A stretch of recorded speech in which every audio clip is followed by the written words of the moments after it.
Hello everyone, welcome back. Today we're starting a brand new fanfic, which is What If Naruto and Hinata Became Emperor and Empress of the West Part 1. If you enjoy this story, please like the video, subscribe, and let me know in the comments if you want a part 2. Now, let's begin the fanfic. Naruto Uzumaki, it is regret that I must inform you that you are hereby banished from Konohagakure no Sato. Your ninja license is hereby revoked and you cannot return to Konohagakure as long as you live. If you appear within the borders of Fire Country, then you will be killed on sight. A blonde-haired woman who was hiding under a henge to conceal her true age, while the gathered civilian council members smirked or held looks of satisfaction, while the shinobi side held looks of disdain. You monster! Look what you have done to Sasuke. You demon! I hate you. I wish you were dead. A pink-haired teenager of 12. You did this to your teammate. You are worse than trash. You are scum. A lazy, aloof sensei. You are too troublesome to remain here. You better leave. Almost got killed because of you. Bummer. A lazy slacker with a pineapple-style haircut. My mom was right about you. You're nothing but a damn demon. I'll kill you the next time I see you again. A feral-looking boy with a white puppy, standing next to a feral-looking older woman with a black one-eyed wolf. It is most unyouthful to have such a demon in our village. You should leave. A boy with bush brows dressed in green spandex. You lied to me. You were fated to become the Nine Tails. There is no way one can escape fate. Never show your face here again, or I will kill you. A boy with cold pupil-less lavender eyes. Before you go, please know that I love you. I always loved you. A girl with the same eyes as her cousin. Blue eyes snapped open. After a moment, he realized that he was in his bedroom, on his side, his body pressed up against his wife's backside, one arm around her torso. His spacious bedroom, a stark contrast as to his old bedroom back in Konoha. Konoha. That was one place that he would rather not think about. Come to think about it, it was 8 years today that he was banished from his home, back when he was a boisterous, loudmouth genin. Back when his major desire was simply to become Hokage and to earn the respect of the village. He chuckled at the irony. He was not the fire shadow of Konoha. No, he was much bigger. The Emperor of the Western Empire. With a groan, Naruto Uzumaki Namikaze assumed a seated position in the king-sized bed. It was safe to say that in the 7 years following his banishment, that he had changed. 20 years old, and with a wiry, muscular frame which hid his true strength well. Standing at 6 feet tall with unruly reddish blonde hair, the whisker-like marks gone from his face, he was the spitting image of his father, Minato Namikaze, but had his mother's trademark temper when roused. It all began 8 years ago, in the aftermath of the mission to retrieve his former teammate Sasuke Uchiha from his attempted defection to Orochimaru. Despite suffering numerous injuries in the ensuing battle, including a chidori to the lung, Naruto was successful in bringing Sasuke back to Konoha. However, it was while he was recovering, that sinister events were underway. The Konoha Council, which made up of the shinobi clan heads and the influential civilian clan and business leaders, had charged him with assaulting a fellow Konoha ninja and assaulting the last of the Uchiha clan, while conveniently overlooking the fact that Sasuke had attempted to defect from Konoha. The Warhawk, Danzo Shimura, Konoha Mercantile Guild head Asuna Haruno, Hyuga clan head Hiyashi Hyuga, and the 2 senior advisors Kaharu Utane and Hanmura Mitokado spearheaded the assault. Within hours, the council had overrode Tsunade and had declared Naruto guilty. Tsunade, however, was able to keep Naruto from being executed, but his reward for doing his job was a lifetime banishment from Konoha, of which the entire council has backed. Desperate for the younger generation to see that Naruto was a hero, Tsunade had told them about the circumstances of his birth, of how the Yondaime had sealed the 9-tailed fox spirit inside his body. Unfortunately, that backfired. Naruto's teammates from Sakura Haruno to Shikamaru Nara instead saw him as the 9 Tails reborn. Especially Sakura, who had called for Naruto's execution, both for beating Sasuke down and for being the container to the Nine Tails. Iruka Yumino was among those who had forsaken him, as was his sensei, Kakashi Hatake.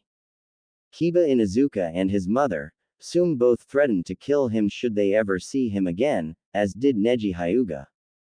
Even Tsunade was annoyed with Naruto's pestering about Sasuke's well-being despite being injured himself, and Jiraiya was nowhere to be seen.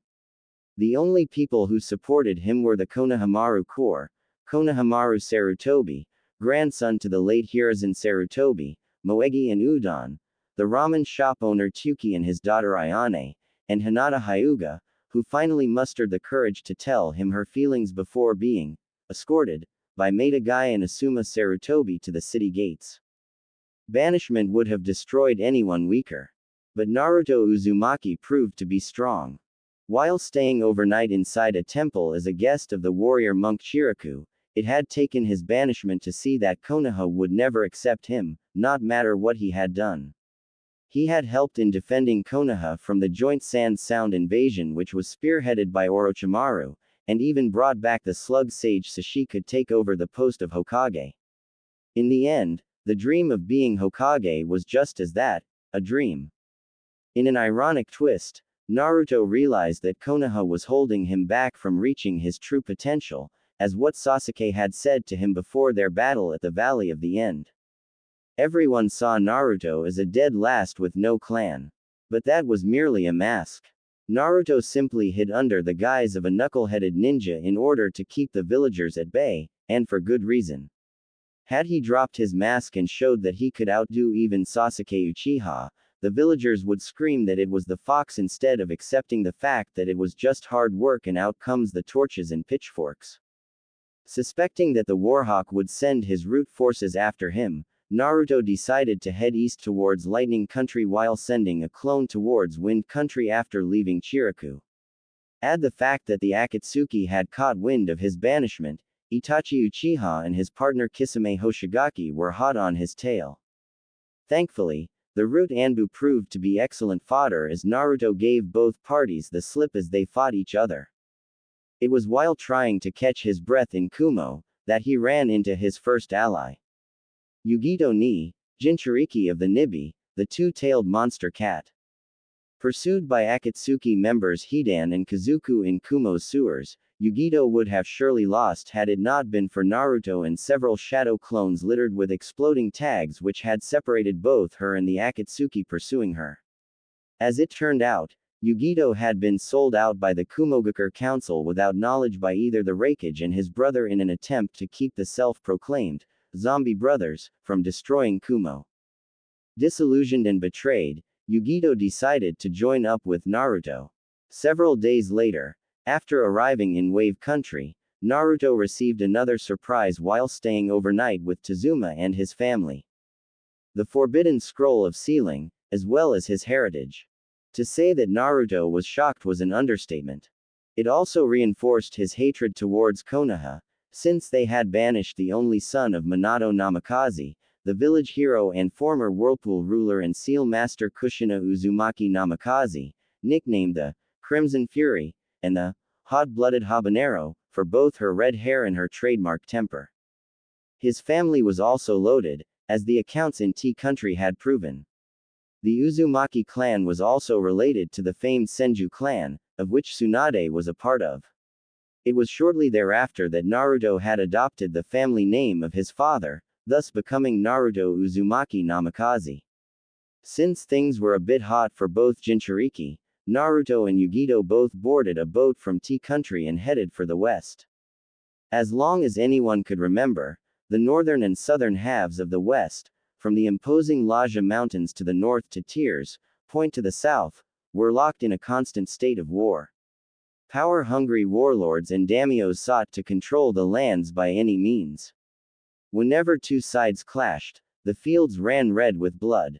The weaker daimyos were either overrun or killed outright. Even worse, whenever a warlord was killed, another would take their place in the ensuing power vacuum. Naruto and Yugito were both in Kimen when he got into a fight with several of the local warlords' men. The five brutes were attempting to rape a helpless woman one night, as she had been caught outside of the mandatory curfew ordered by the warlord. The warlord, one Rokenbungi Oda, was the strongest of the warlords, as he had the most territory. Simply put, given the way he had ruthlessly oppressed the people in his territory, he made Gato look like a saint. Knowing full well that Oda would soon come for him, since he had killed his men, Naruto took the fight to him. Naruto, along with Yugito and a number of shadow clones, invaded Oda's castle. Complacent in his superiority, Oda had underestimated the former Konoha genin and had paid for it with his life. With Oda dead by his hand, Naruto had gained an ambition. The people were suffering, civilian, ninja and samurai alike. With Oda's death, Naruto had also gained his land, which consisted of the soon-to-be imperial capital and all of the Kinkri region. After consulting Yugito and the Kyuubi about it, Naruto decided on a course of action: unify the lands and bring peace to the people. He had spent the first 3 months consolidating his power base in Kumon, which would soon become the capital of the Western Empire. Samurai and ninja flocked to his side in droves as Naruto lured them in with both his fighting prowess and his charismatic personality, promising them peace for the first time since the era of the Six-Path Sage. With that, the unification war had begun. The more ruthless daimyos and warlords who opposed Naruto's peace efforts challenged the underdog of a warlord. And were slaughtered to the last man. However, those who believed that Naruto could bring peace to the West came to his side, swearing loyalty to the young warlord. Soon, his army grew, consisting of samurai and shinobi alike. Much to his surprise, Zabuza Mamachi and Haku, thought to have been killed during the Wave mission, were in fact alive. His base of operations was in the forests of the southern continent. Zabuza was leading his own army consisting of mist refugees who fled during the bloodline purges, and upon finding out that the newest warlord was the same one he encountered years earlier back in Wave, pledged his support. Like his parents, Naruto was an expert in the Uzumaki style of Funijutsu, as well as the Uzumaki and Namikaze styles of combat. Also, aside from Yugito, Naruto had the 9 tails to rely upon.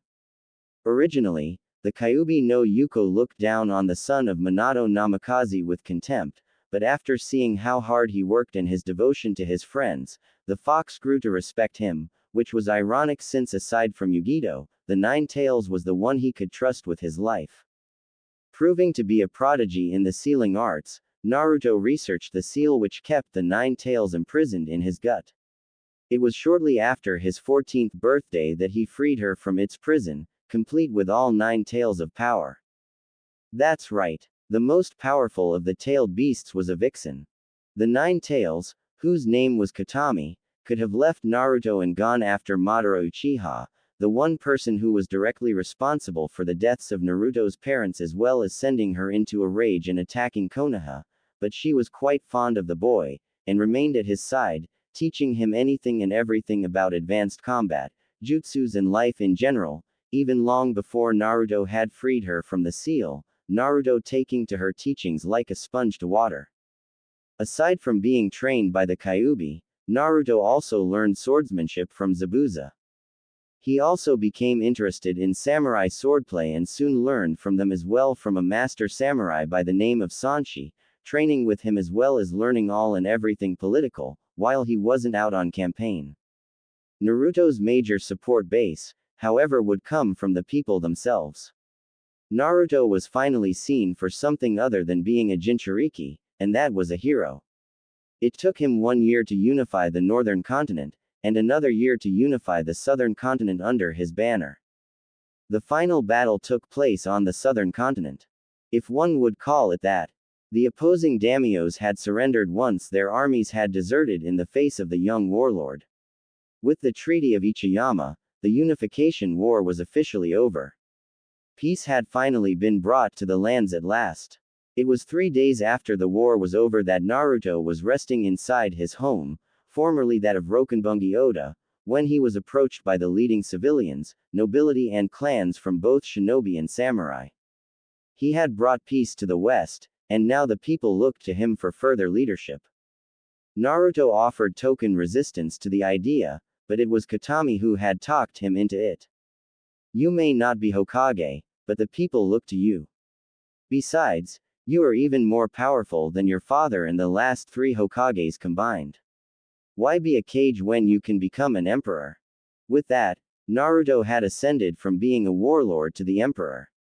Thus, the unified West, or the Western Empire, was born. Katami was his chief prime minister, while Zabuza and Yugito retained their commands of their own elite units. Sanshi also served as part of his council. That was 4 years ago. Naruto kicked off the crimson covers and swung his feet over the edge of the bed before rising to his feet, wearing only a pair of pajamas pants and a sleeveless shirt. He stretched, which was followed by several morning calisthenics to work out the kinks in his muscles. As he stretched, he felt a pair of eyes on him, but he continued his calisthenics. He may have been the emperor, but he was above all things, a warrior. When he was finished, his wife made her move. He didn't even hear her move when she got out of the bed. But he did feel her arms around his waist, her body pressed up against his. While she was still holding her, Naruto turned around and looked down at his wife.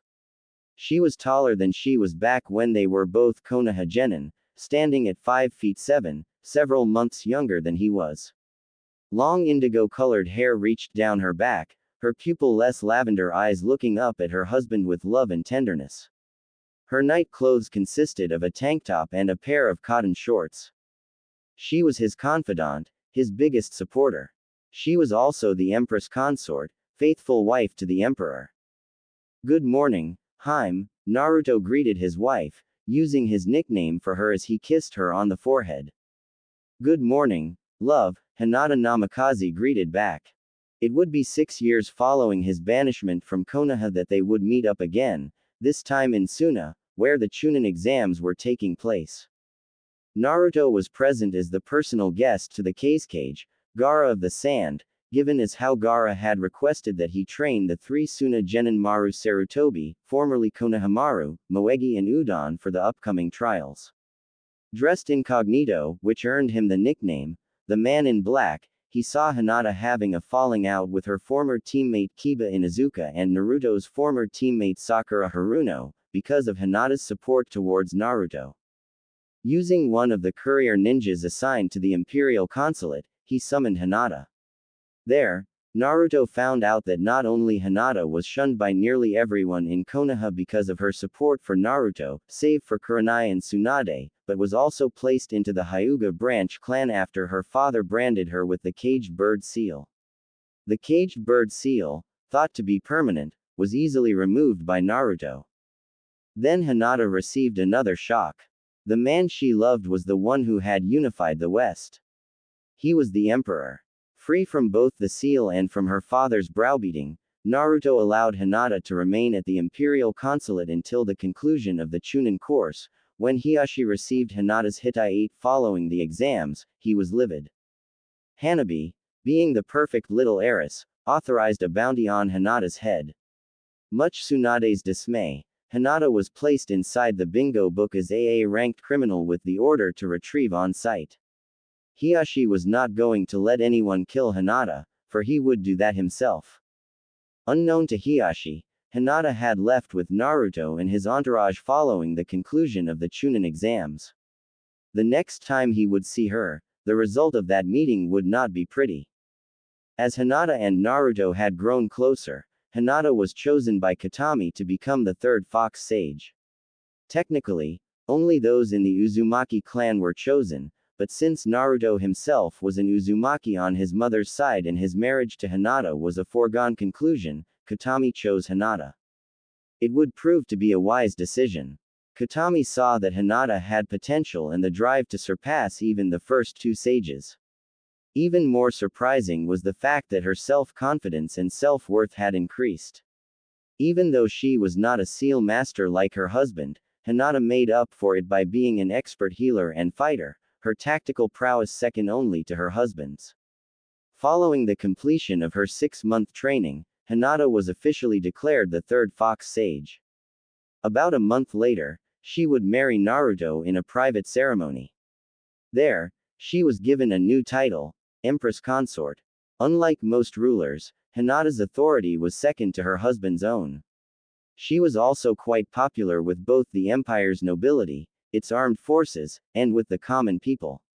A former princess forsaken by her family because of the love she had for her husband, long before he became the emperor. It also cemented the dynasty of the Uzumaki Namikaze rulers. You okay? Hinata asked. Bad dream, was the reply. Was it Konoha? Hinata asked, knowing full well that today marked Naruto's banishment from the leaf. Naruto nodded. 8 years. Do you have any regrets? Now that I think about it, no. Konoha was holding me back. Naruto paused. Great. I sound like Sasuke back when we fought at the valley. The Empress consort giggled as she stole a kiss from her brooding husband and untangled herself from his embrace. Come on, Lord Namikaze. We have to get ready for the day. She didn't get very far, as Naruto grabbed her wrist gently and pulled her back to him. The Empire can wait, Haim. We'll head out in 30 minutes. Hinata smiled. She still held that smile as she reversed the grip and tossed her husband onto the bed. Before the Emperor could recover, the fox sage pounced on him. 30 minutes later, following the impromptu makeout session, the Emperor and his consort showered together, as they had always did. Afterward, they emerged from the bathroom and got dressed. One thing about Naruto was that his style of clothing has changed. He had grown out of wearing orange, switching over from the color which screamed, "Kill me," to mostly dark attire. After all, black was a universal color, and could just as easily go with anything. He walked into his closet and pulled out his clothes for the day, consisting of a white shirt with a tight collar, black vest, pants and boots. His longcoat remained on the hanger, while his black cage-style hat was still on the dresser. The hat was mostly used to conceal his identity, mostly when he traveled abroad, which was often. Hinata also followed her husband's example.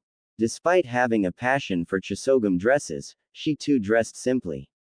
Her uniform consisted of a ninja jumpsuit, i.e., her Shippuden uniform, and a black Junin flak vest. The conical straw hat, which Hinata wore for the same reasons as her husband's cage-style hat, was on the counter as well. Naruto rolled up the sleeves of his shirt to his elbows. The last thing he slipped on were a pair of black leather gloves. Once everything was in place, they exited the bedroom via Shunshin, ending up on the grounds of the Imperial Complex. The sun has just risen over the city of Kimen, which was just as big as Konoha, only that it sat 20 miles inland from the Western Sea. The Kimen River, which snaked its way halfway through the northern continent, came to an end at its namesake city. The imperial capital also served as a hub for trade, as did South Ichiyama in the southern region. Their residence, the imperial complex, was the nerve center of the empire, think the imperial palace in Japan. Located at the heart of Kumon City, which served as the imperial capital, the 2-mile complex sat on top of a small hill and was heavily fortified, as it once belonged to Rokenbungi Oda. Now, it served as the center of the unified West. Spanning 2 miles, the 4-story imperial palace, which served as the residence of the emperor. The top 2 floors were reserved for the emperor, while the bottom 2 floors were for their guests. Aside from the imperial palace was the Hall of Sovereigns, of which the emperor, the empress and their 12-member imperial council, 6 from the empire's high-ranking samurai and shinobi clans and 6 civilians and nobility who were the elected representatives of the people, met 3 times a week to conduct and manage the government.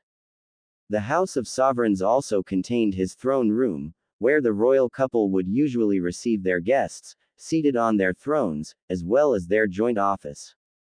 Unlike the Konoha Council, in which the Hokage was more of a figurehead by the time Tsunade had assumed the mantle, Naruto held absolute power alongside Hinata. However, Naruto and Hinata were no tyrants, showing that they had learned their lessons well. The men and women that served on the council were not, yes, men, but people who had fought and bled alongside with Naruto in the Unification War, and he trusted and respected them a great deal, as the council did the same. The Imperial Ballroom was located in a wooded section of the park. At the moment, the servants busied themselves in preparing for the Unification Gala, which was to be held by the end of the week, in which the Emperor and Empress would host what is the biggest event of the year. And at that time, the entire empire would be celebrating the peace and prosperity that their young emperor has brought them after years of non-stop war. Adjacent to the Imperial Palace was their private training hall, where he and Hinata would spar and meditate.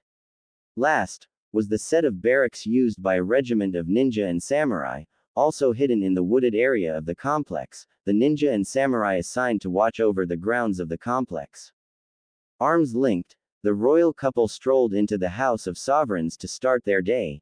The samurai that stood guard greeted their emperor, to which Naruto and Hinata responded with a nod. The chief advisor was waiting for them in the corridor. Slightly taller than the emperor, with tanned skin, muscular, bleached blonde hair and mustache, Naruto greeted him with a nod, and the man fell in step beside him and Hinata. "You're up early this morning, eh?" Naruto began. "And you jumped out the window again, Chief," I replied dryly. Turning to Hinata, he greeted her as well. "Lady Namikaze." "Eh?" Hinata responded. "He did not jump out of the window this time. We came down by Shunshin." How did the wreckage of Kumo ended up in the West, and as Naruto's senior advisor? 3 years earlier, A was overthrown by a more hardline wreckage. The first order of the new wreckage: eliminate his predecessor and his brother, Killer B. However, as Emperor of the West, Naruto had a robust spy network in the East, and it was through them that Naruto was notified of the coup while visiting Gaara in Suna. With the aid of his elite guard, his personal bodyguards and the use of the demons, Gate Jutsu, arrived at the nick of time and slaughtered the Kumo Anbu, thus saving A and B's lives. Imagine their shock upon returning to Suna that the Emperor was the former Kyuubi Jinchuriki. Even A and B had heard about the exploits about the one who unified the lands under a single banner.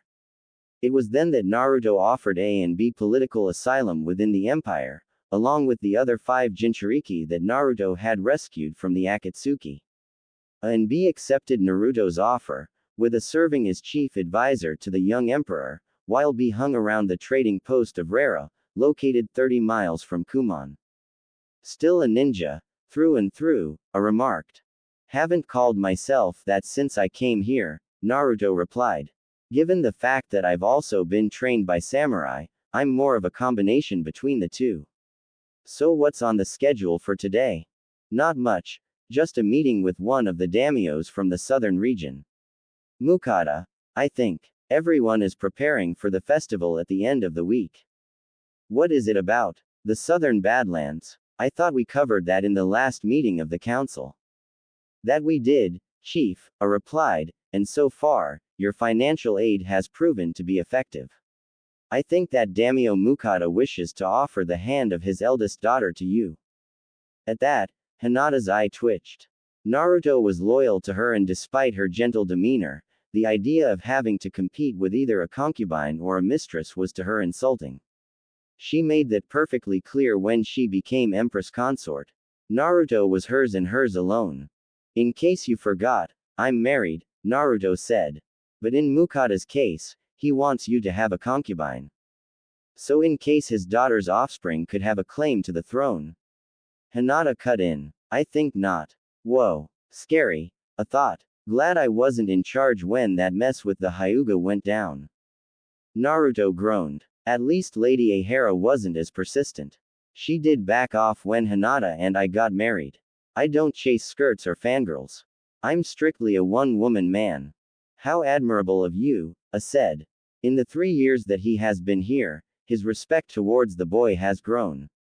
Here was someone that everyone has written off as worthless, a dead last who was banished from his home for simply doing his job, the ruler of an empire. When Naruto had told him and B the circumstances of his banishment, both men were shocked. The boy was banished solely for doing his job. Even more so, was the fact that the boy they banished was the son of the village hero, a man that both brothers respected. What was more surprising to A and his brother was that he had managed to rally the other Jinchuriki to his cause. With the exception of the bloodthirsty Yagura, who was dead, and Gaara, who was still Suna's cage, the surviving Jinchuriki had made their homes throughout the empire, and the people saw them as guardians, heroes, not as weapons or demons. The 6 Jinchuriki were also instrumental in defending Suna from the Akatsuki, who had invaded the sand. It was indeed a brutal battle. The Akatsuki was backed up by the 5 Paths of Pain and 100,000 White Zetsu clones. The joint Imperial Suna forces consisted of Zabuza Mamachi's Demon Brigade, Yugito Ni's Hellcat unit, former Akatsuki members Yahiko and Konan, who had defected from the Akatsuki upon being betrayed by their childhood friend Nagato, 20,000 ninja and samurai from the Imperial forces, and the 6 Jinchuriki which Naruto had rescued. Despite having superior numbers, the Akatsuki lacked the power of the Jinchuriki. In the end, the Akatsuki were routed and destroyed. It was during the Akatsuki invasion that Naruto had earned another nickname, the Akatsuki Killer. Both Itachi Uchiha and Nagato had fallen to his blade. Hinata was credited with the killing of Deidara. One chakra-powered chitin shot from her Yumi bow had struck his pouch of clay, detonating it, killing him almost instantly. You call it admirable, Naruto replied, but Mukata is as sneaky as they come. Reminds me of the so-called Honorable Council from Konoha. Always looking out for their own interests, yet claim that it's for the good of the village. Your Majesty. Naruto, Hinata and A stopped in mid-step and turned around. A valet was running down the hall in their direction. The valet skidded to a halt, and bended down to his knees, panting, taking in gulps of air. Catch your breath, son, A said. What business you have with the Emperor? There's someone here asking for you, the valet replied once he got himself under control. He wishes to speak with you, sir. Tell them whoever it is I will speak with him shortly, Naruto replied. He says it's urgent, sire. Naruto sighed. Okay. Who is he and where is he from? He did not give me his name, Majesty, the valet replied, but he did say he was from the east. Fire country. If Naruto was surprised, he did not show it. However, A and Hinata exchanged worried glances. Where is he now? I told him to wait inside the throne room, sir, the valet replied. You may go, the emperor said. Once the valet was gone, A turned to the younger man. Fire country. You think it's Konoha? Could be, Naruto replied. If you want, I can have whoever it is thrown out, A suggested. No. This was going to happen sooner or later, Naruto replied. You think that after sending out most of the Konoha 11, the Warhawk, and the clan heads after me that they would finally get the hint and leave me alone? Deal with Mukata, and tell him that 1. I had an emergency to deal with, and 2. My answer to his impending proposal is no. A nodded and walked down the corridor. Naruto, in the meantime, headed for the throne room, located inside the hall. Hinata followed him. On the outside, he was the perfect picture of calm. Inside, he was angry. Konoha. Today marked the 8th anniversary of his banishment from the Leaf, and someone had the nerve to waltz into his home. Depending on who it was, he may have them imprisoned. If it was that meddling Warhawk and his 2 buddies on the council, execution looked mighty attractive. The throne room was guarded by 2 armored samurai, each armed with a naginata, as well as a sword strapped to the side. The men saluted their emperor, who responded with a nod, as one of them opened the door to the throne room. Hinata remained behind. Doubling as a reception hall, the throne room was simply designed, as per to Naruto's orders. The emperor was not a worldly man, as his life in Konoha had proved that. The throne room was simple, yet regal, and it showed off his power. The throne room was half the size of the Konoha council chambers, breathtakingly beautiful and very restrained. Think the throne room from The Last Samurai. A red carpet led from the door to the throne itself, which was raised on a small platform. The twin thrones themselves was of an intricate design, made from the finest cedar from the southern continent combined with red velvet from the northern continent. It looked like any other chairs from the empire, but it was anything but. It was a throne fit for the emperor and his consort. And Naruto saw him, seated on the steps leading to the thrones. Pausing only to cast a seal which soundproofed the room, Naruto faced the one person he hasn't seen in 8 long years. A man standing at his height, with spiky white hair, with a horned forehead protector with the kanji, oil, carved into it, and dressed in a short green kimono and pants combination, the mesh shirt visible underneath. Over the green kimono was a red sage robe, open. His face had red markings under his eyes and a giant scroll was slung over his back. Naruto's eyes narrowed. You, he hissed. Been a while, kid, Jiraiya said. Not long enough, Jiraiya, Naruto replied, his tone flat. I gotta admit, kid, Jiraiya began, this is one hell of a setup you got here. What the hell are you doing here? Naruto demanded. Jiraiya gulped. He recognized that look in Naruto's eyes. He had seen it in Tsunade's face and recognized it all too well. I wanna beat down the perverted sage, look. Given the choice of dealing with his estranged godson and Orochimaru, the snake was looking to be more attractive than the former ninja turned emperor, who was one step away from showing him his spine. 8 years and his hatred towards anything Konoha related had not waned. He had hoped that in that time, that Naruto had cooled down. He was wrong. To make matters worse, Jiraiya had realized that he had chosen to visit on the anniversary of Naruto's banishment from the leaf. Crap, Jiraiya thought. This is not good. I'm waiting for an answer. What the hell are you doing here, Jiraiya? Naruto demanded, arms folded. Jiraiya winced. He had expected Naruto to call him pervy sage. Then again, in Naruto's eyes, he was one of many who did not stand up for him when the banishment order came down, as he was absent at the time. Look, kid, I just came here to explain why I did what I did. As Jiraiya would soon find out, that was the wrong thing to say, as he was cut off by a yellow flash of light, and a gloved hand from his pissed-off godson clamped down on his throat. Naruto had mastered the Hiroshin. Unfortunately, Jiraiya was on the receiving end. Explain. Explain. Naruto bellowed. Explain why I should not snap your neck, old man. At least give me one good reason why I should not send you back to Konoha in pieces. As he tried to yank Naruto's hand from his throat, Jiraiya watched as Naruto's eye color shifted from a vibrant cerulean to the color of pure gold. Normally when Naruto went fox on his opponents, the eyes would go red with slitted pupils. Here, the pupils remained normal. But there was still the matter of surviving the wrath of his estranged godson, who was at the moment, trying to strangle him to death. It took the perverted sage a moment to realize that Naruto has lifted him clean off the floor. Explain to me why you would rather work on that smut you call novels instead of showing up in my life. The emperor snarled. Why you abandoned me like the rest of that damned village? Why you didn't tell me who my parents were? Or why you have the nerve to waltz into my country and my home uninvited? I'm sorry, Jiraiya managed to croak out. Please don't kill him. Jiraiya's eyes were starting to roll into the back of his head, his skin starting to turn purple. Seeing that having a dead body on his hands would be bad even for the emperor, Naruto released him. The toad sage fell to a heap at the emperor's feet, gulping down mass quantities of air. Despite his near-death experience at the hands of his estranged godson, Jiraiya felt he deserved it, for abandoning his godson in the aftermath of the Sasuke retrieval mission. Chakra-induced strength, Jiraiya said as he rubbed his neck. Tsunade would have been proud. Naruto ignored the comment. He walked past the hacking man and took a seat upon his throne.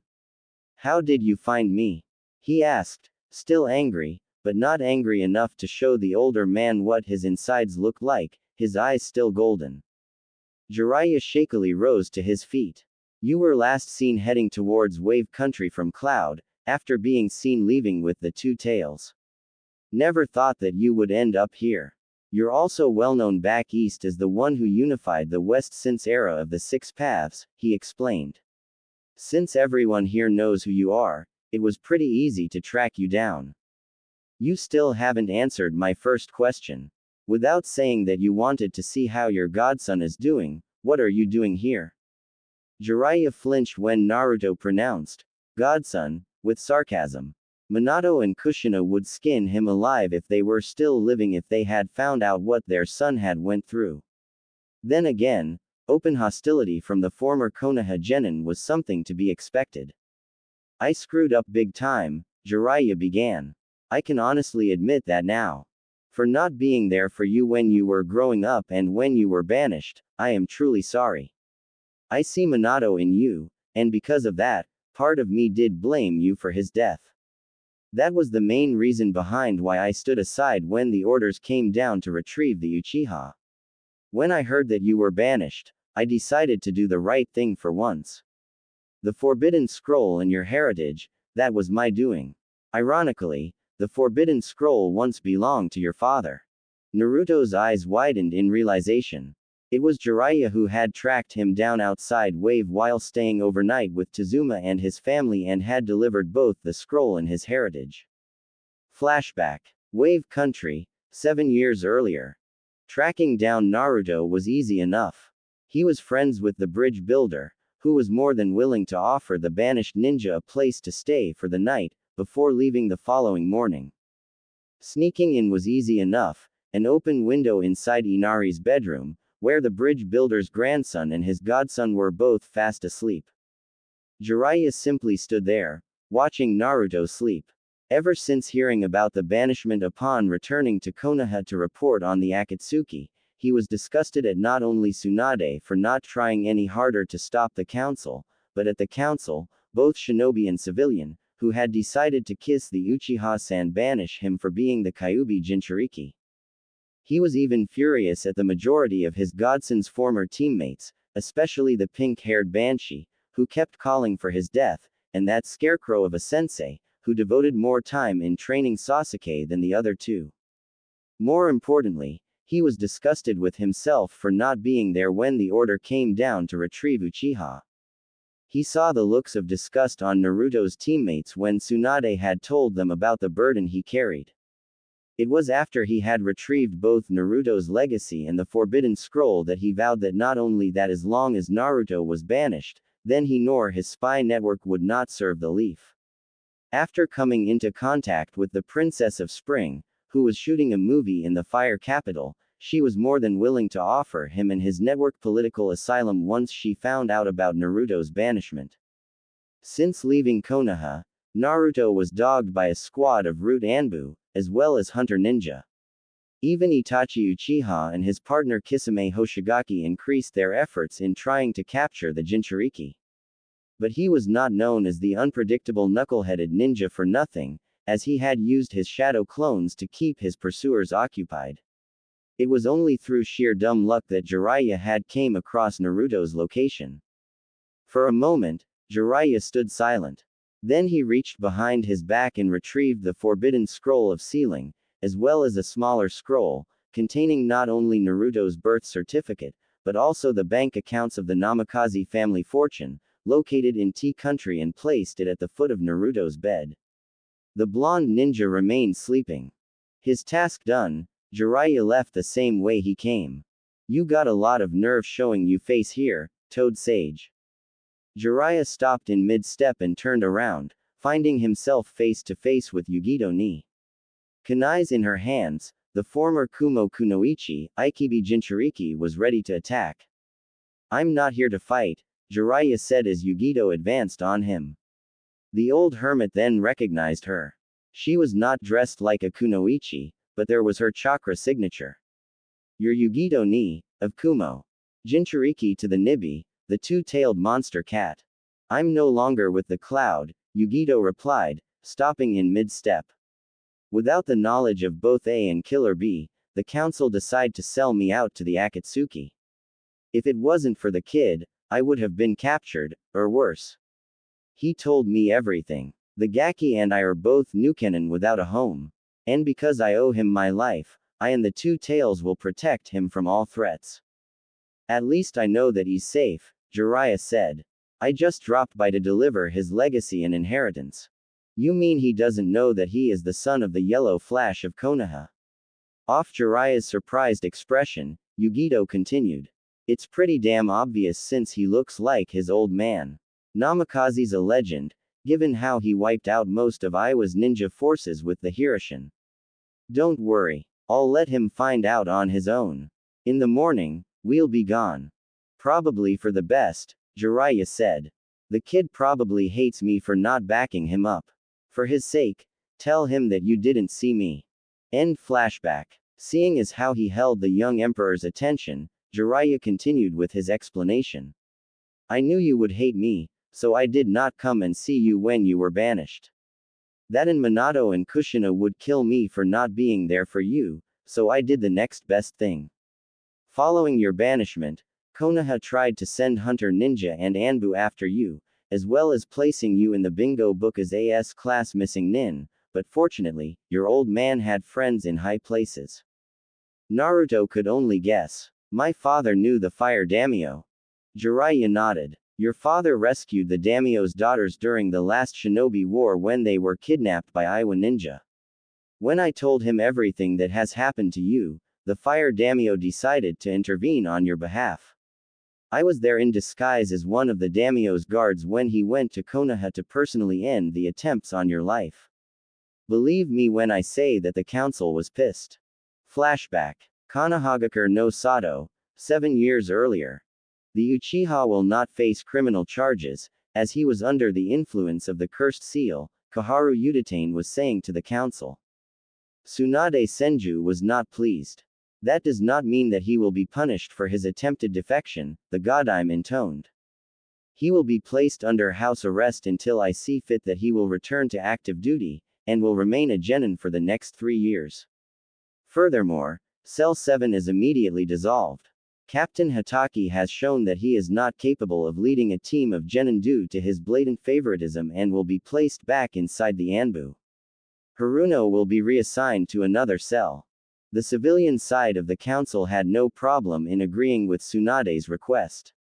They were in a good mood, as they had finally gotten rid of the Kyuubi Jinchuriki, circumventing around Tsunade's authority in order to do so. Even more better was the fact that the majority of the Konoha 11 saw him as the Fox Reborn, meaning that it would be easy to get them to kill the container the next time they see him. Homura Mitokado then spoke next. Our next order of business is the Kyuubi Jinchuriki himself. I propose that he will be placed in the bingo book as AS ranked missing ninja with orders to kill on sight. Turning to Tsunade, he cut her off, noting the furious expression on her face, his tone slightly smug. The boy is a danger. Who know what he will do? He is unpredictable and now that he has been banished, he could take his revenge on Konoha. Turning to the council, he said, all those in favor of placing Naruto Uzumaki in the bingo book as AS ranked missing ninja. Before a vote could be taken, the chamber's doors opened and the daimyo's personal guards stepped inside, ready to execute their lord's will. Hiashi Hyuga was on his feet. This is a private meeting. He barked. You dare interrupt this honorable council? I dare, Hyuga, the fire daimyo intoned as he stepped inside, causing the Hyuga clan head to do a very uncharacteristic eep at his arrival.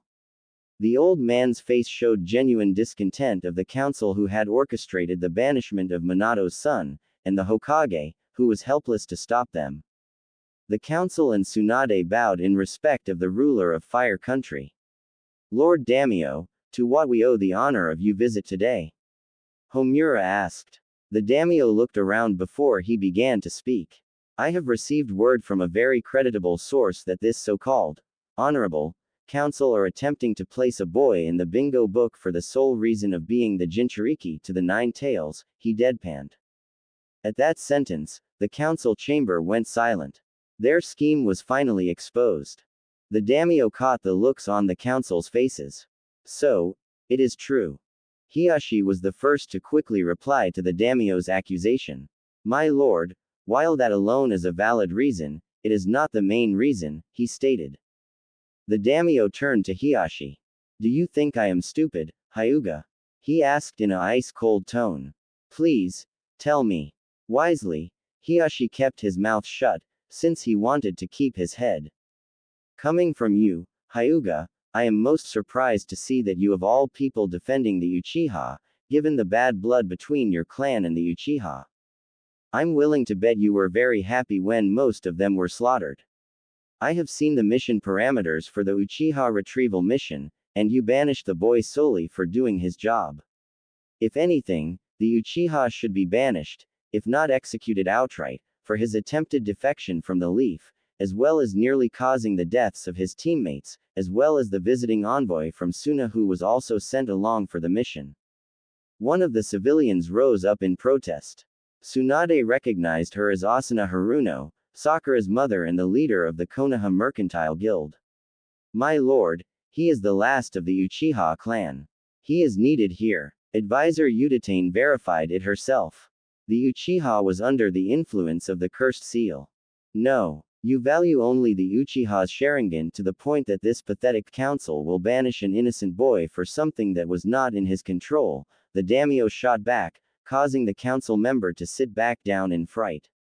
And concerning Udatane's claim, it's a bunch of crap. Udatane is not a seal master. That is just an excuse. The Uchiha left the village of his own accord, and you were more than willing to sacrifice your own ninja to bring him back. But back to the matter at hand. You banished the Uzumaki boy on trumped-up charges for using excessive force, yet he was more injured than the Uchiha. And now, you wish to place him in the bingo book solely because he is the jailer of the Nine Tails. He began to count off on his fingers. 1. You had overrode the authority of your Hokage to have him banished, ergo you cannot label him as a missing ninja. 2. I see no reason to have him placed in the book, nor send Hunter Ninja after him, since he is not a criminal. The third reason is strictly political. Off their confused looks, the daimyo decided to explain. My counterpart in Wind Country spoke highly of the Uzumaki boy, as he had helped the Suna Jinchuriki, and also saw that he was wrong in cutting their military aid. The Princess of Spring Country, as well as the unified people of Wave Country also hold the boy in high regards for his actions, as does countless others. My own influence will decrease should he is placed in the bingo book. The council knew what was coming. Danzo rose from his seat. My lord, please, the Kyuubi Jinchuriki is a threat to the Leaf. He must be dealt with while we have the chance. The daimyo cut him off with a glare. If I remember correctly, Shimura, you do not dictate what I should do. I am the Lord of Fire Country. Not you. Are we clear? Yes, sir, Danzo grated as he slid back into his seat. Even the Warhawk knew better than to go against the Fire Lord. The Fire Daimyo then made his judgment. While I cannot reverse the banishment orders, I can issue the following edict. Naruto Uzumaki will not be placed in the bingo book, nor will you continue to send Hunter Ninja after him. This is my final word on this matter. If I find out that he is placed inside or you continue to send your Anbu after him, not only will I have the entire Konoha Council, civilian and shinobi, executed for high treason against Fire Country, but Sasuke Uchiha will be executed as well. Any protests the council was planning on making instantly died in their mouths. They knew that the Fire Daimyo was serious. Dead serious. Seeing as the council was willed into submission, the daimyo nodded. Glad you decided to see things my way. As of this moment, the matter regarding Uzumaki is closed. End flashback. Jiraiya had finished his tale to Naruto, who stood there in silence. After a moment, Naruto nodded in respect towards the older man. I'm still angry over your actions, Jiraiya, but I will still give you credit where it's due. Thank you for giving me my heritage and protecting me against that damned council. Jiraiya beamed. Maybe things between Naruto and himself could be mended after all. Tsunade was against the banishment in general. But her hands were tied, as the decision from both shinobi and civilian was all but unanimous. She fought tooth and nail for you, kid, but it was not enough. The council had originally planned on executing you, but Tsunade overruled them. Lot of good that would have done, Naruto snorted. If I had died, the furball would have been released and free to go to town. Dad may have been good with the seal, but even he forgot that one little detail.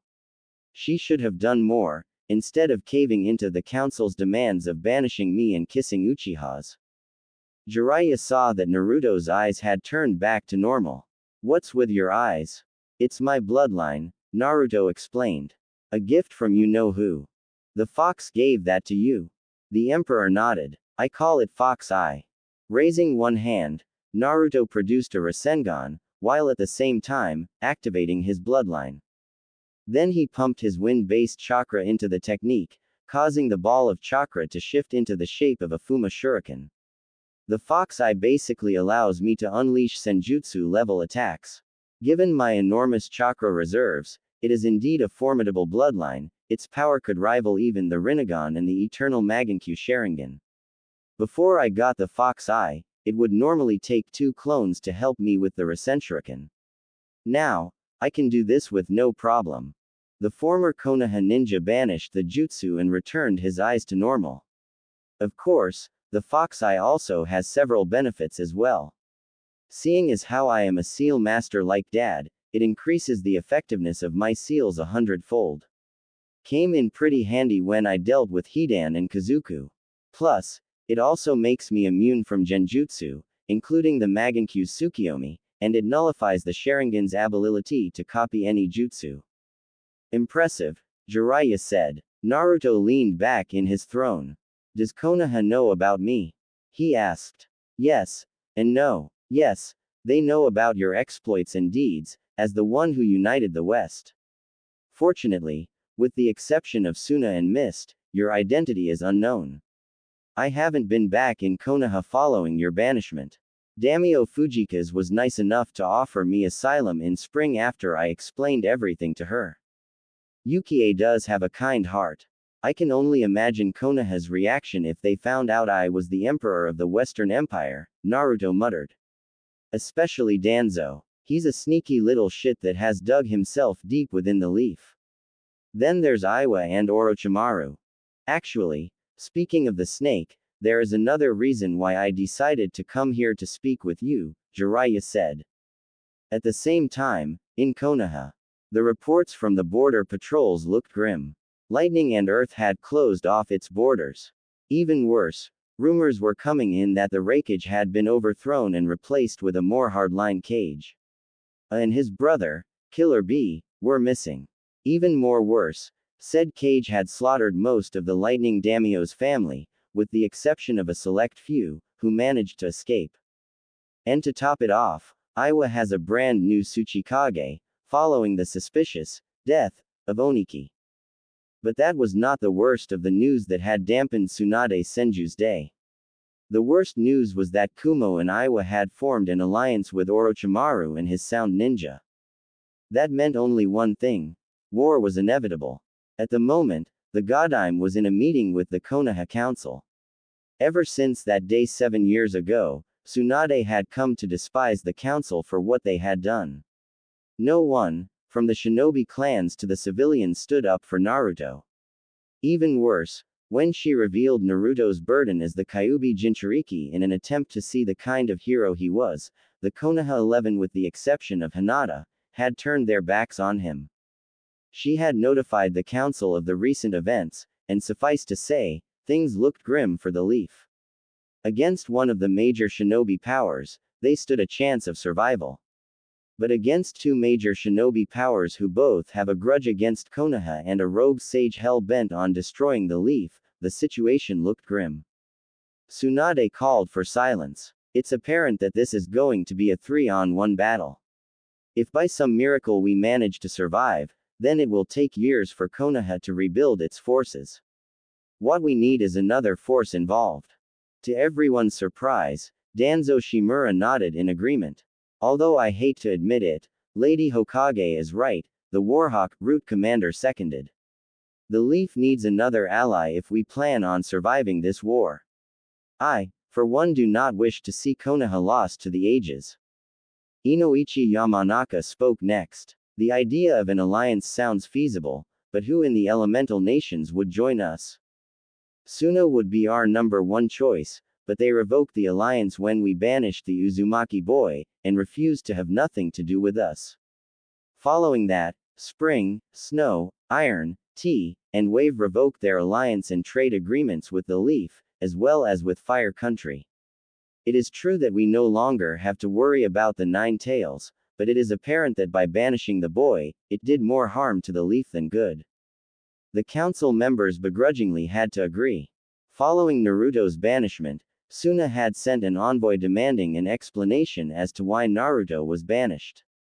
The time was extremely bad on Konoha's part, as there was a citywide party celebrating Naruto's banishment in full swing. When the reason was given, i.e., Naruto's excessive force, during the Sasuke retrieval mission, along with being the Kyuubi's jailer, Suna had literally tore the alliance to shreds. Aside from that, Konohamaru Sarutobi, Asuma's nephew and Hiruzen's grandson, had abandoned Konoha, along with Moegi and Udon, and left for Suna with the envoy, the trio knowing full well of Naruto's burden as the Nine Tails, since Naruto himself had told them. That incident still haunts Asuma to this very day. By siding with the council solely on fear, he had effectively lost the remaining member of his family. His marriage to Kurenai and the birth of his daughter Hitomi helped somewhat, but he felt like he had failed his father. The next time Asuma would see him, Konohamaru would be participating in the Chunin exams in Suna. Following Suna terminating their alliance, the various trade agreements and alliances had fallen through. Wave had broken off trade agreements, as did Tea, Iron, and Spring, as well as numerous others. Even Jiraiya was on Naruto's side, as they had lost the use of his spy network. The search parties that Tsunade, and Danzo using his route, had sent out found nothing of the missing Toad Sage.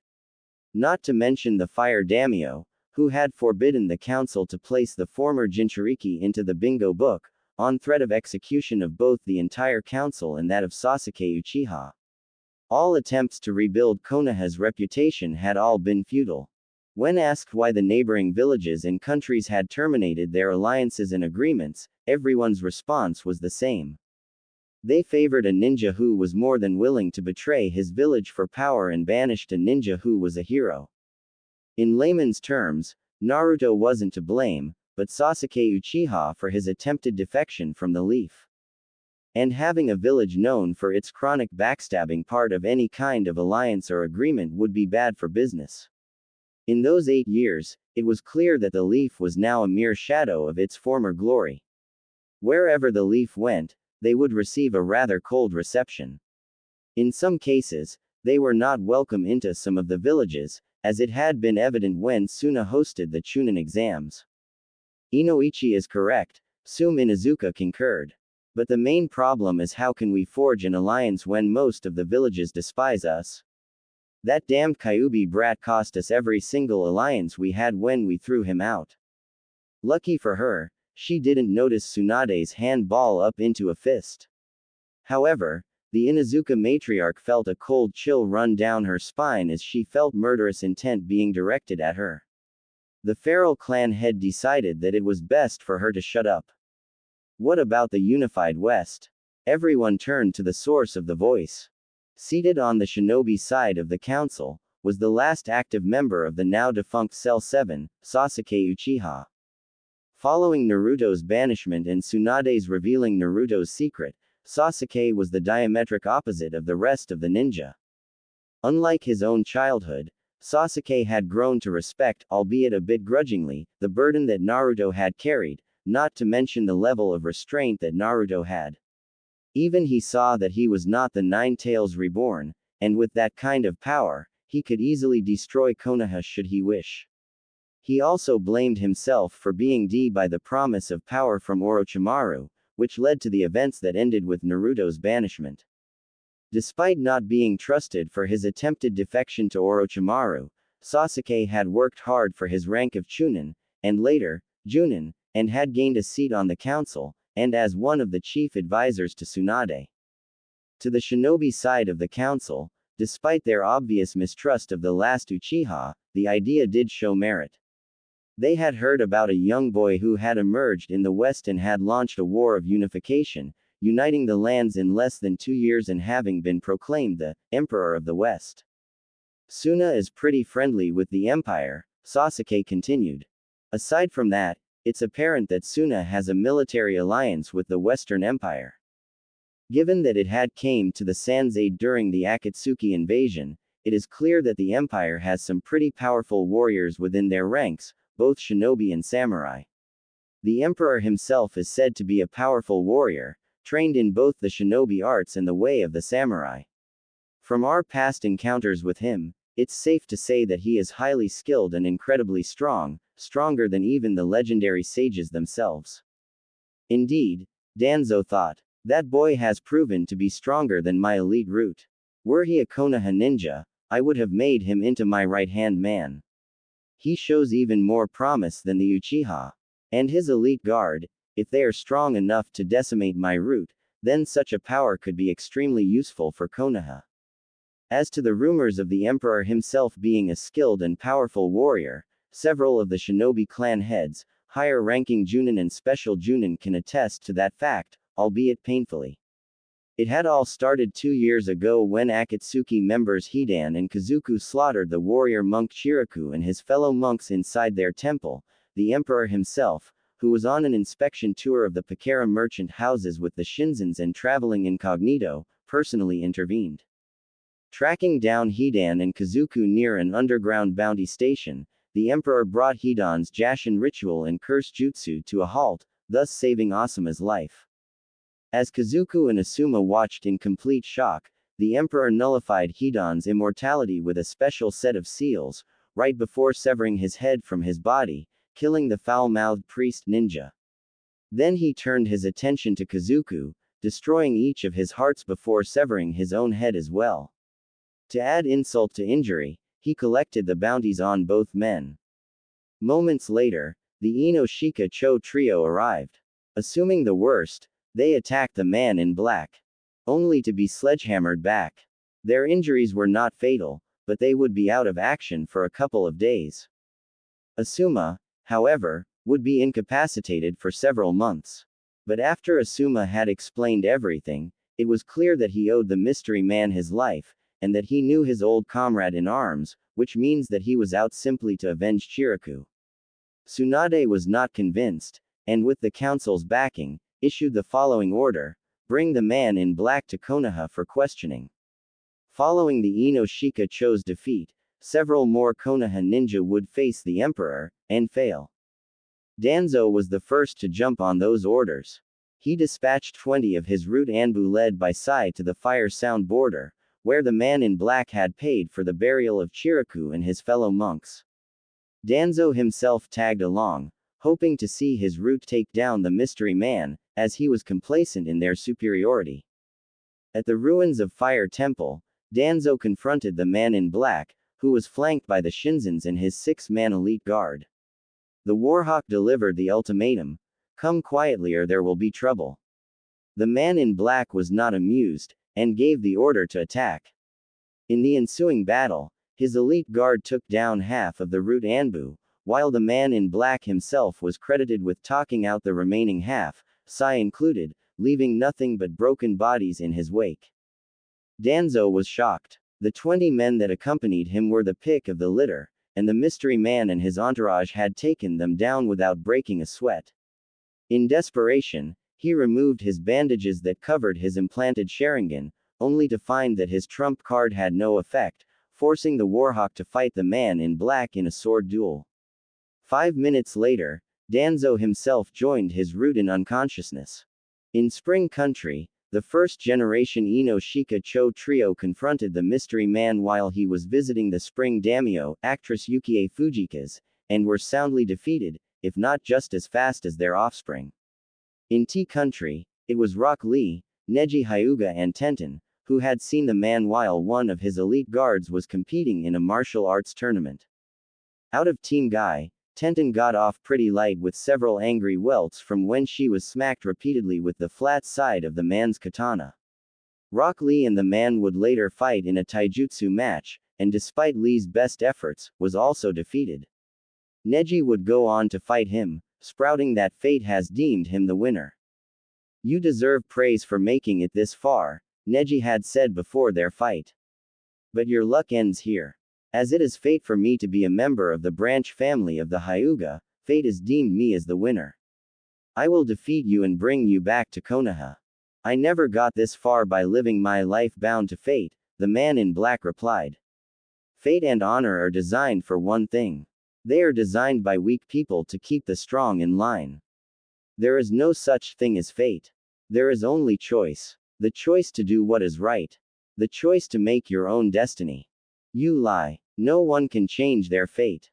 There was one who said the same thing, but he turned out to be a demon in disguise. You will see soon enough. I will show you why I am considered the best in the Hyuga clan. The man in black had sighed. At first, I was just going to fight you. Now, I'm gonna kick your. In the ensuing battle, the Emperor would send the Hyuga prodigy to the hospital along with his teammates, the Hyuga prodigy getting the worst of the beatdown. Hey, the man in black chuckled as Neji had lost consciousness. You claim to be the best, but you fell like the rest. Near the lightning border, Asuma Sarutobi, now recovered from his injuries, along with Shino and Shibi Aburame came across the man in black. Fortunately for them, they did not fight him, having decided to hide in the shadows as they watched the man in black fight both Itachi Uchiha and Kisame Hoshigaki. The two Akatsuki had been given new orders from Nagato, seeing as how Naruto has disappeared, retrieve the renegade Miss Jinchuriki Utakata. The three Konoha Junin watched as the man in black, supported by three of his elite guards, faced down the renegade Uchiha and his partner. Or rather, the man in black did. It was during this battle that the three had gotten some vital information about their opponent. 1. His sword had the ability to split in two. 2. It was more than a match for Kisami's Samahata. 3. Itachi's Magankyu Sharingan proved to be ineffective against the man in black. It also explained the reason why the Sharingan was not effective to Danzo. Nice try, Uchiha, the man in black had said. Your Mangenkyu is no match for my bloodline, if I can be so modest. Not only it increases the power of my jutsu and seals to rival the power of the legendary sages, it also makes me immune from all forms of genjutsu, including your dreaded Tsukiyomi. This can end in two ways. And in both of them, the Rokubi Jinchuriki comes with me. You make it sound like we have no choice, was Itachi's reply. You don't, the man in black replied as if he was asking the time. It's my way, or, screw it, it's my way. Itachi and Kisame then attacked. But since Samahata had to absorb chakra to be effective, it ended up draining Kisami's chakra, allowing him to be dispatched quickly. Then he fought Itachi. Asuma and the two Aburame saw that the man was merely toying with the fallen Uchiha, Itachi having been forced to fight since his trump card was ineffective. Then the man ended the battle by catching Itachi with chakra-absorbing chains. With both Itachi and his partner immobilized, the man in black made his retreat with his elite guards and his prize, but not before promising Itachi that the next time they meet, he will personally kill him. Deciding that discretion was the better part of valor, the three Junin retreated back to Konoha. The man was later seen in hot water country. Tsunade dispatched the Inuzuka matriarch and her son, along with Kakashi Hatake to bring the man in black in. This was the only time that the emperor has fought back so viciously. Both Sume and Kiba performed their beast mimicry, transforming Kuromaru and Akamaru into clones of themselves, while Kakashi summoned 5 shadow clones. The two Inuzuka and Kakashi found out the hard way that the man was very skilled in taijutsu. First, he disposed of Kuromaru and Akamaru in a specialized net created to drain chakra, before turning his attention to the three Junin. In the end, Kiba ended up with a broken nose and jaw. Sume also had a broken nose and a broken collarbone. But Kakashi had it the worst. 6 broken ribs, his jaw and nose broken, 1 ruptured eye socket, his right hand and leg broken, and the emperor's boot up his. Literally. The 3 ninja were found by a backup group of Anbu and had to be carried back to Konoha. Kakashi was unable to sit right for 3 weeks. With the Inuzukas and Kakashi down for the count, it was up to Anko Mitarashi, Maeda Guy and Hiashi Hyuga.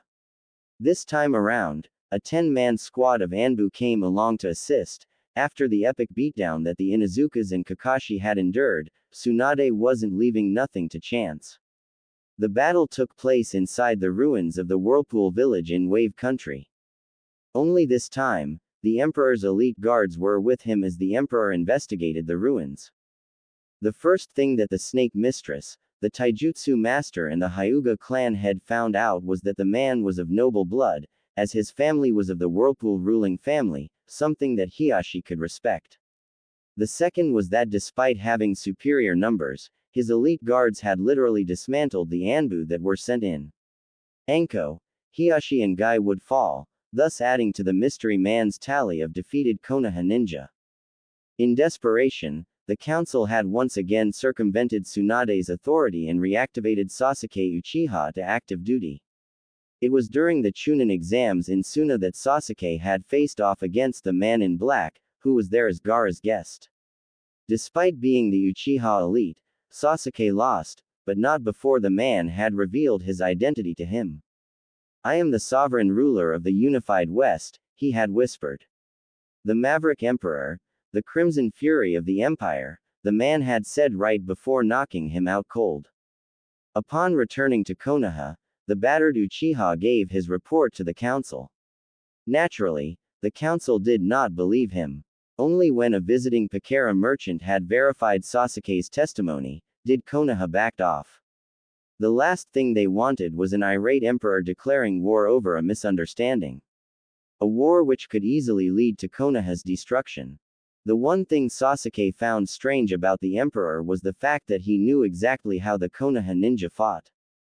He outsmarted both generations of the Ino Shika Cho trio, took apart Danzo and his root Anbu, countered the Hyuga's Jiyuken, outfought both Guy and Lee, brutally took down both the Inuzuka matriarch and her son, sent Kakashi to the hospital numerous broken bones and the inability not to sit straight for several weeks, left Anko with a concussion, and was able to defeat even himself in battle. Even more amazing was that he defeated Itachi and his partner, something that even he was unable to do. After talking it over with Shikamaru and his father, all three came to the same conclusion. The emperor was highly skilled in weapons combat, as well as ninjutsu and taijutsu. His fighting style was direct, professional, and in some cases, incredibly brutal, designed to maim or even kill, and his tactical prowess was flawless, meaning that the emperor could easily be a SS-rank criminal with an order to flee on sight should he was placed inside the bingo book. But the emperor was holding back in all of his fights.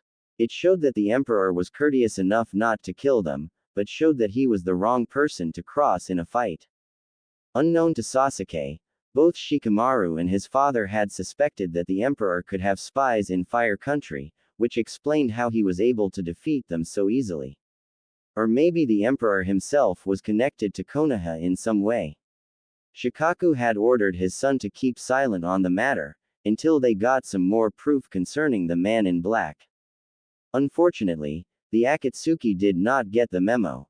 When the Akatsuki had invaded Suna 2 years earlier, the Western Empire came to Suna's aid. The battle lasted for only 3 hours, but in the end, the Akatsuki was routed and destroyed to the last man. The Jinchuriki that the emperor had retrieved had played a major part in the battle, not to mention that 2 of the founding members of the Akatsuki had fought on the emperor's side.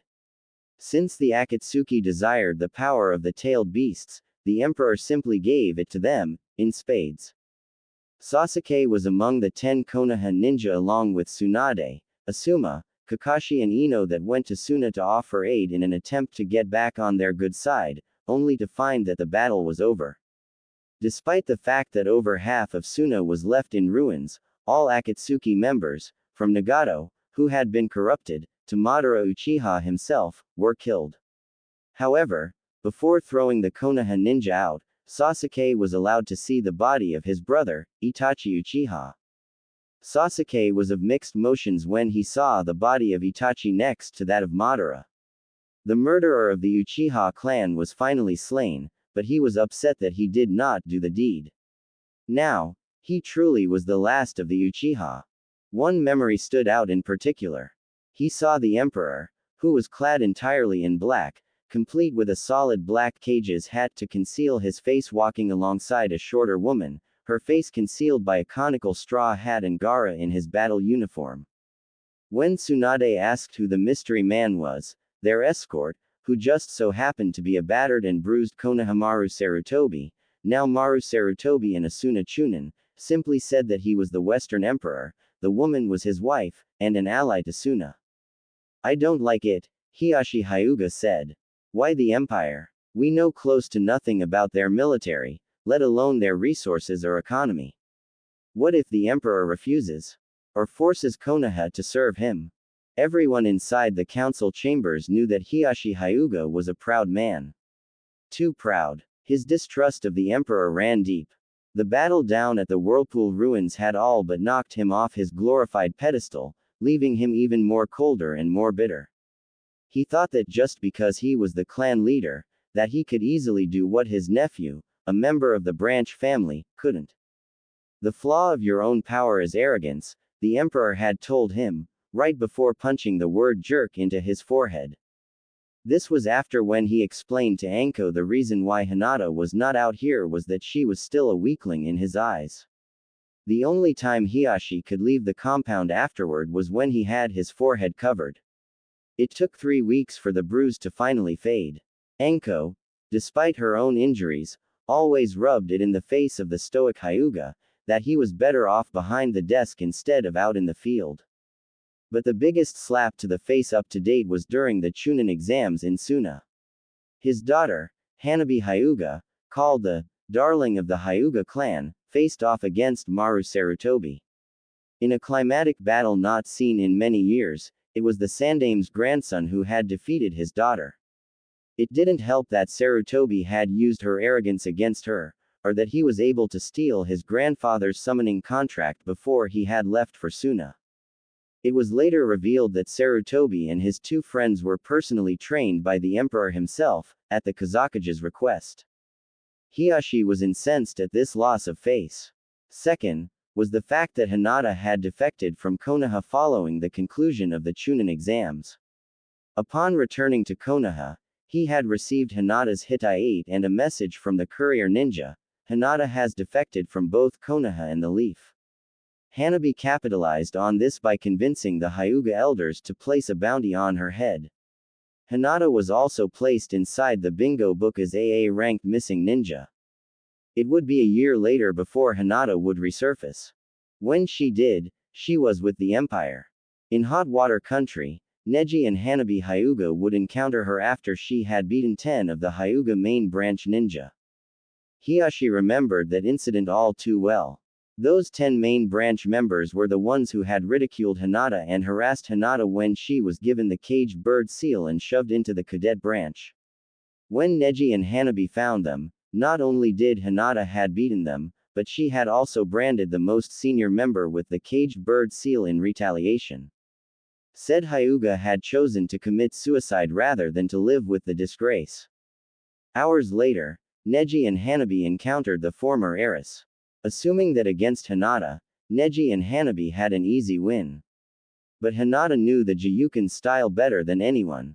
In fact, in her absence, Hiashi would later find out that she had purged it of all its flaws and weaknesses, and proceeded to beat down Hanabi, while unleashing the 128 palms on Neji as a measure of payback from the Chunin exams.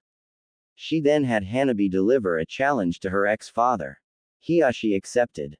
The battle had taken place in Wave Country. Hiashi was certain as Hyuga clan head, that he would win. He was wrong. His encounter with his missing daughter had left him even more bitter, and crippled. He had severely underestimated Hinata, and paid for it. The one person who he thought was worthless had all but decimated him. First, by using the 128 palms on him, then by shattering his leg. He would never be an active ninja again. The fact that it was Hinata that had did it had angered him to no end. The end result was an increase on the bounty on Hinata's head. However, the Emperor retaliated by placing a bounty not on Hiashi's head, but on Hanabi. And it was 3 times as much as the bounty on Hinata's head. Fearing that even the Konoha ninja would take his remaining heir, Hiyashi decided to back down and the bounties on Hinata and Hanabi were lifted. Your discord is duly noted, Hyuga, Tsunade remarked. Still, Advisor Uchiha does have a point. Should we get the Emperor on our side, then this war could end before it can start. What else do we know about him, aside from the fact that he took out most of our seasoned Junin and clan heads? I was at the Pakara merchant house at the capital, Asuma began, and from what I've heard about the Emperor is that he treats his visitors with great care and respect. Despite being only around 19, he is a brilliant politician and handles all foreign affairs personally. Given the fact that they have merchant houses all over, their economy is excellent. He also has a reputation for honor and fairness. So much so that Waterfall and Smoke, both traditional enemies, appealed to him to settle a dispute. Can't hurt to try, Tsunade said. I will summon Captains Hitaki and Sarutobi and have them lead an envoy from here to the west. Any other business? Silence. This meeting is adjourned. No. Naruto, please. I said no, Naruto snapped. Have you any idea what you're asking me to do, Jiraiya?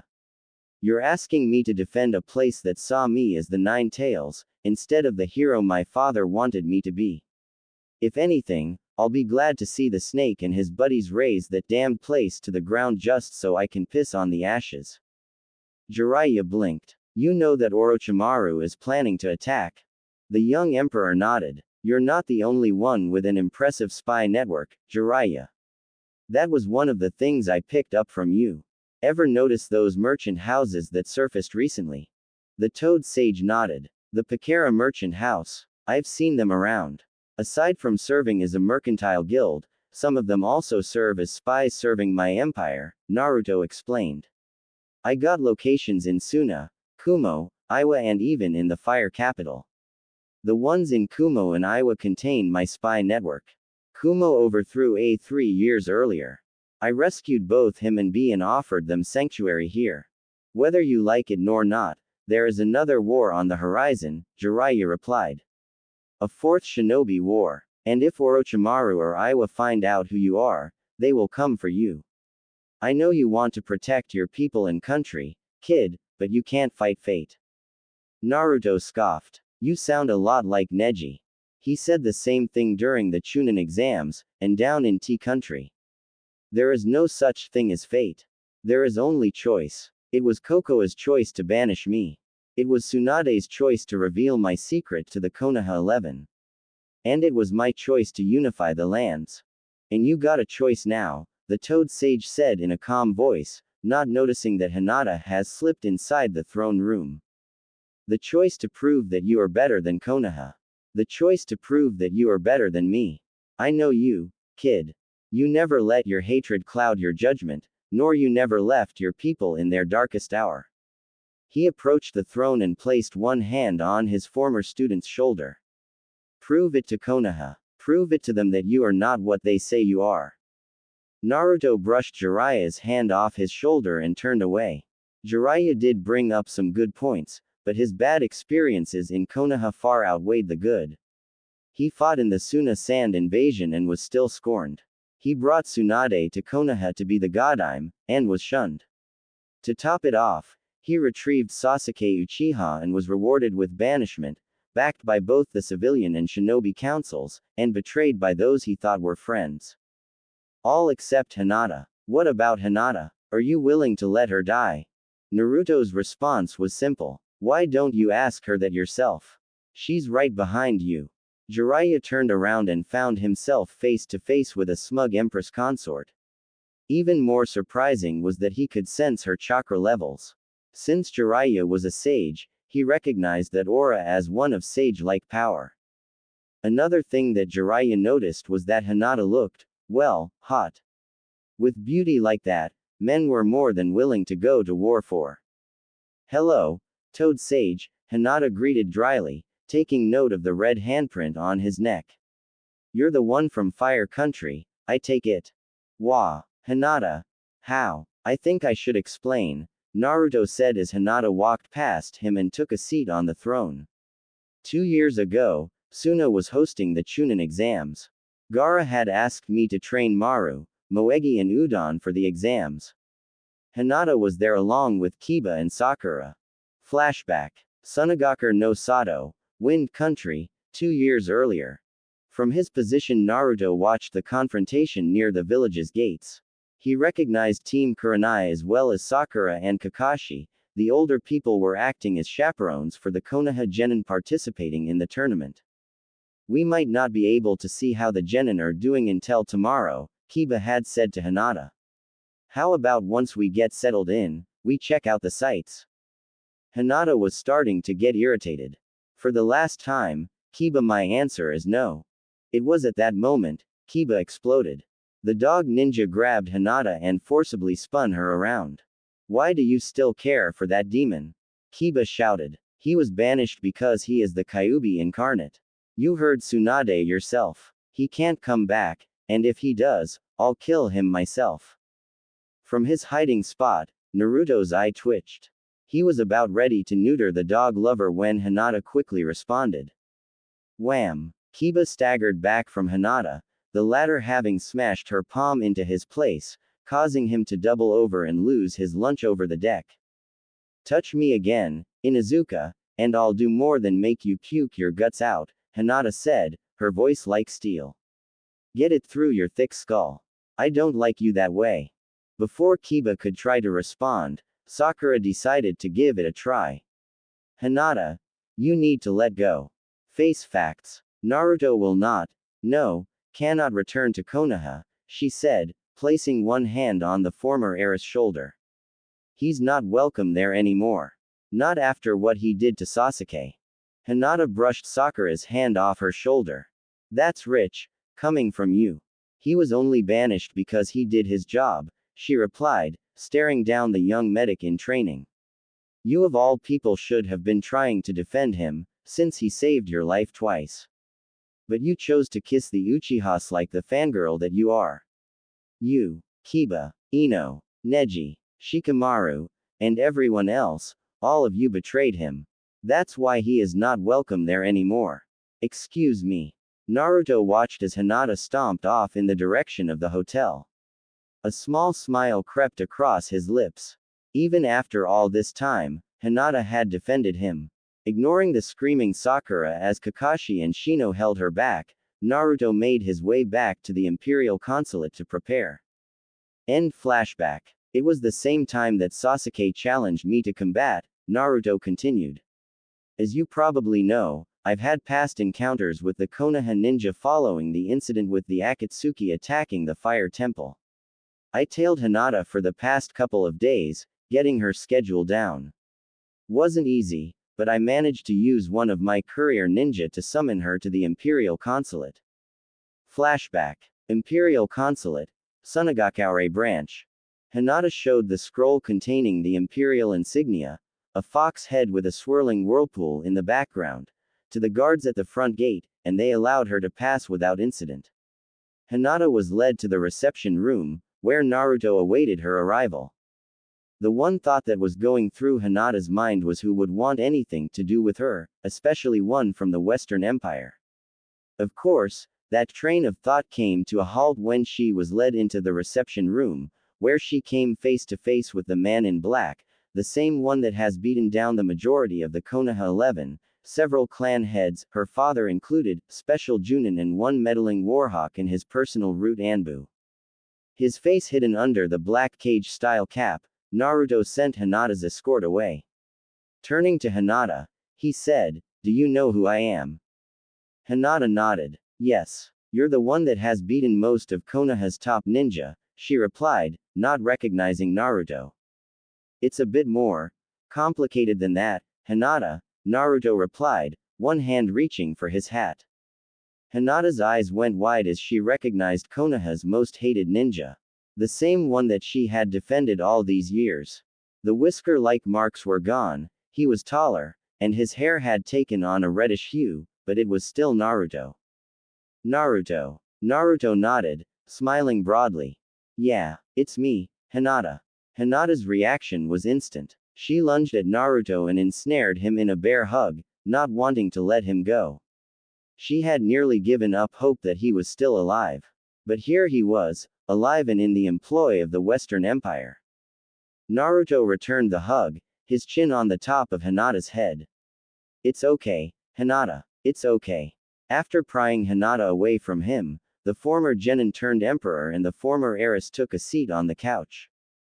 Hinata, I owe you an apology, Naruto began. Had I known that you felt the way you did about me back in Konoha, I would have spent more time with you rather than chasing after Sakura. You were young then, Hinata pointed out. I'm still young, Naruto pointed out. He then noticed something. Narrowing his eyes, he reached for Hinata. Hinata, sensing what Naruto was planning on doing, grabbed his wrist, and turned away, looking ashamed. No, Naruto. Naruto could only guess. Show me. Almost hesitantly, Hinata turned back to him and lifted her bangs. Naruto's eyes widened in horror as to what was on her forehead. The caged bird seal. Hiashi did this, didn't he? Naruto's voice was as cold as ice. Hinata nodded, the tears flowing freely. Last year, Hanabi, at the council's urging, invoked her right of challenge and challenged me. I lost an FA. No, Hiashi branded me and shoved me into the cadet branch. He said that not only am I worthless as heir, but the clan has shown weakness because I supported you. The main branch sees me as worthless and the cadet branch is just as bad. That was all that Hinata had managed to say before she broke down completely. Naruto allowed her to cry into his shoulder. He held her until she finally calmed down. Meanwhile, Naruto was thinking all the ways that he could torture and maim the Hyuga clan. There was one way that he could stick it to Hiashi and the rest of those stuck-up snobs in the main branch. Hinata found herself being gently pulled to her feet. Once Naruto had smoothed her hair back, exposing the seal, he brought his hands together, as if he was praying. Naruto. Shish. Stand still and trust me, okay? Hinata nodded and closed her eyes. Naruto focused in on the seal on Hinata's forehead. Then he went through hand seals. Slowly at first, but then they began to pick up speed. Naruto then pressed his index and middle finger at the center of the seal. Release, he said. Hinata felt a slight heat on her forehead, a stark contrast as to the bone-wrenching pain she had to endure when she was branded the first place. Then, the sensation was gone. You can open your eyes now, Naruto said as he retrieved one of Hinata's kunai from her pouch and raised it to her face. There, Hinata could see that there was no seal on her forehead. It was no henge either. The caged bird seal, thought by the main branch clan to be irremovable, was removed. What? How? Hinata asked, astonished. I'm a seal master, Naruto explained, smiling broadly. So something like the caged bird seal is easy for me to remove. His tone was modest, rather than being a boast. He was rewarded with another glomp from Hinata. Thank you. Just, thank you. After a moment, Naruto gently pulled away from Hinata. You know you can't go back to Konoha, or to your clan, he said, his tone serious. If Hiashi sees that you no longer have the seal, he will either rebrand you or worse. Hinata nodded. I know, she replied softly. Before Naruto could ask her to come with him, she beat him to the punch. Naruto, take me with you. I got nothing back home. Please take me with you. You want to go back west with me? Yes. From the look of things, you seem to be pretty connected there. Do you know the Emperor? Will he grant me asylum? It was then that Hinata received the third shock of her life. Of course I know the Emperor, Naruto replied. The Emperor is me, Haim. Hinata looked at Naruto as if he had grown a second head. The Emperor is you. She managed to squeak out right before doing the one thing she hadn't done since Naruto's banishment. She fainted. End flashback. After that, I allowed Hinata to remain inside the consulate, Naruto concluded. From what I've heard, the Konoha ninja combed the entire village looking for her, overlooking the fact that she was inside the consulate. After I defeated Sasuke, Hinata and I left for home, after I punched Hiashi out again. Huh, Jiraiya grunted. He then noticed the wedding band on Naruto's ring finger and the diamond ring on Hinata's own. So, married, Huh. 2 years, Hinata replied, looking at Naruto, smiling. So Naruto's the emperor, so that makes you. Jiraiya began. Her Imperial Highness, Empress Consort Hinata Namikaze, a voice from behind Jiraiya said. Jiraiya turned around. Standing behind him, having just entered the throne room, was a woman. Standing at Naruto's height with curves and a bosom that could only be matched by Tsunade herself. Long red hair was tied into a single bun, with 2 braids poking out from said bun, the braids ending at the small of her back. Her attire consisted of a formal yukata, red with a black lotus pattern. Green eyes scanned both the emperor and the perverted sage, who stood mesmerized by her beauty. Beauty that men would simply go to war for. She is also one of the best students in the senjutsu arts I have ever come across, the woman said. Senjutsu. Hinata's a sage, Jiraiya said. Third fox sage, the woman replied. Turning to Naruto, she addressed him. I've heard from a that someone from Fire County showed up. Never thought it would be the perv. I thought neither you nor Hinata would want anything to do with them again. Naruto shrugged his shoulders. I wasn't expecting him to show up, he replied in his own defense, as Jiraiya pulled out his notebook, intending on using the woman for research for his next Ika novel. However, the woman stopped him. You haven't changed, Toad Sage. Even after 20 years. Jiraiya stopped. You know me. The woman smiled meanly. Jiraiya took notice of the elongated canines in her mouth. Of course. The last time we met, I made a stop at a certain village in Fire Country. As she said that, 9 tails emerged from her backside. 9 crimson fox tails, which waved lazily around her as if they had a life of their own. The name's Katami Akashiya, she introduced herself. Chief Prime Minister of the Western Empire. But you know me by my official title, Kyuubi no Yuko, the 9-tailed fox. Konoha, the Hokage's office. Tsunade Senju sat behind her desk, Shizune standing beside and to the side of her, Tauntaun in her arms. Standing before the Godime was a 6 ninja team consisting of 6 Junin. A team she hoped was the salvation of the leaf. 4 of them were part of the original Konoha 11, but she had chosen each of them for a different reason. First up, was the team leader, Anbu member and former sensei of the now defunct Cell 7, Kakashi Hatake. Wielder of the Sharingan, a memento from his late teammate Obito Uchiha, he was a master of over 1,000 jutsu, and the former sensei of the banished Naruto Uzumaki. Kurenai Uehi Sachirobe was the former captain of Cell 8. The wife of Asuma Sarutobi, she was Konoha's chief genjutsu master, capable of confusing the enemy with her illusions. The double team of Kiba Inuzuka and his giant dog Akamaru were also a valued asset to the team, and his rank of Junin proved that. He was also the first to turn against Naruto when it became known that he was the Kyuubi Jinchuriki, having taken the side of his mother and sister. For Rakan, Shino Aburame was Tsunade's next choice. His chakra-eating bugs would prove quite useful for the mission ahead.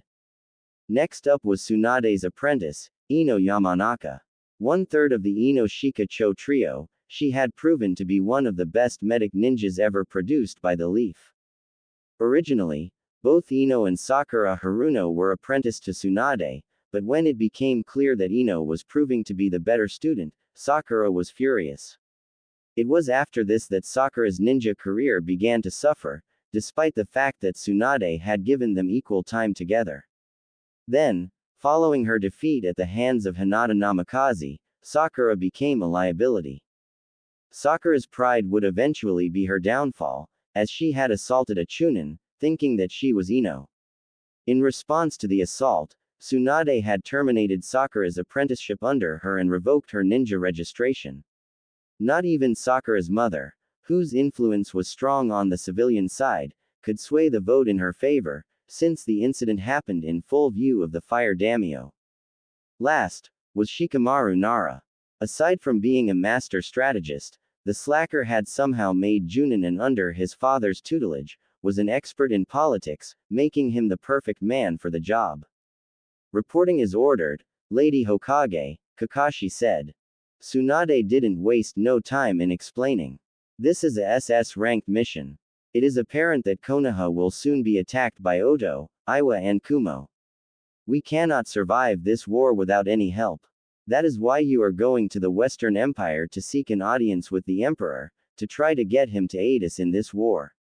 If not, then Konoha will fall. This was a surprise to those assembled. No one in Konoha had ventured to the west since the first Hokage was in office, due to the ongoing wars. This was pretty new for them. All they heard was that someone about their age had unified the lands and was made emperor.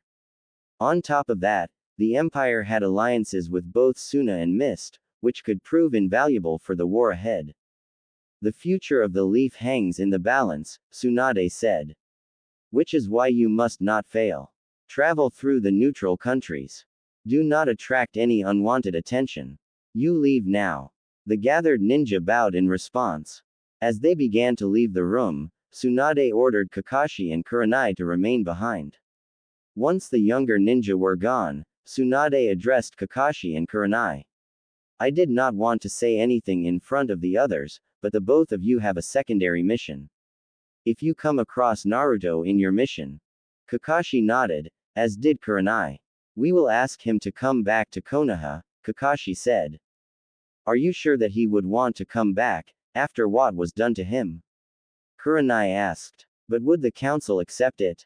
In a state of emergency, even my word can override the will of the council, Tsunade explained. Tell him if you see him, that I am offering him a pardon and safe passage back to Konoha should he choose to return and fight for the leaf. That's not what worries me, Kakashi said. We betrayed him, chose Sasuke over him, for all purposes, he may never forgive us, let alone Konoha for what we did. Still, Tsunade said, we have to try. Dismissed. Kakashi and Kurenai departed from the room. Snafu's notes. I revised Naruto's profile and edited the chapters, adding Hinata to them.